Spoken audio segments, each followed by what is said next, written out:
Kelompok binatang buas ini bergiliran memperkaos gadis itu dan kemudian bersiap membunuhnya untuk membungkamnya. Tanpa diduga gadis itu berlari ke sungai.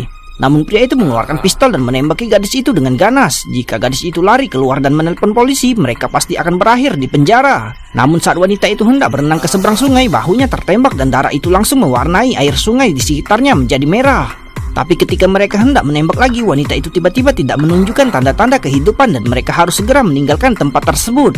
Tanpa mereka sadari bahwa mereka akan membayar harga yang mahal karena tidak menembak lagi. Tapi yang tidak pernah mereka duga adalah ketika badai datang, beberapa orang yang sedang mencari perlindungan secara tidak sengaja datang ke rumah orang tua wanita itu. Namun saat suaminya, seorang dokter, sedang merawat luka penjahat itu, penjahat punya niat jahat terhadapnya.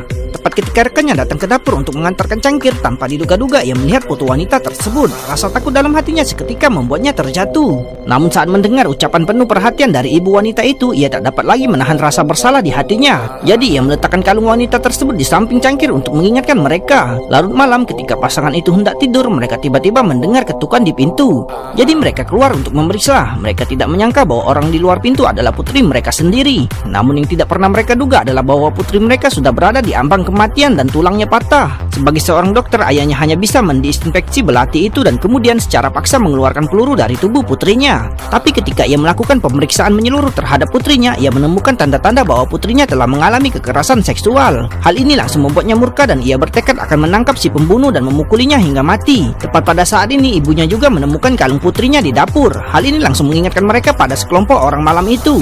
Perkataan dan perilaku mereka sangat aneh sehingga sang ibu menyimpulkan bahwa mereka adalah pembunuhnya. Sang ayah tiba-tiba punya ide yang berani, yaitu membiarkan istrinya membawa putri mereka ke rumah sakit dan ia akan pergi bertarung sampai mati. Namun saat mereka ingin mengumpulkan senjata, pria penjahat itu terhuyung-huyung ke dapur. Tapi wanita yang cerdik itu langsung memahami niatnya dan tidak memilih untuk menghadapinya secara langsung. Sebaliknya ia berinisiatif melayaninya dan dengan penuh pertimbangan menuangkan 2 gelas anggur. Namun ketika pria penjahat itu berbalik dan tiba di ruang tamu, tiba-tiba ia mendapati wanita tersebut tergeletak di atas meja. Ia pun bingung harus berbuat apa pada saat itu. Tapi tiba-tiba sang ibu memukulnya dengan botol. Tapi bagaimanapun juga ia adalah seorang wanita lemah dan segera dipaksa ke dapur oleh pria itu. Maka ia cepat-cepat mengambil pisau dan menusukkannya ke perut pria itu. Tanpa diduga, pria yang tangguh malah menarik pisaunya dan wanita itu pun dipaksa mundur. Pada saat kritis ini, sang ayah yang tengah mencari senjata bergegas kembali, mengayunkan palu dan menghancurkan lengannya hingga berkeping-keping, lalu mencekik lehernya dengan kuat dan dengan cepat menjatuhkannya. Demi membalaskan dendam putrinya, pria itu dengan marah mengambil palu dan memukul kepala si pembunuh.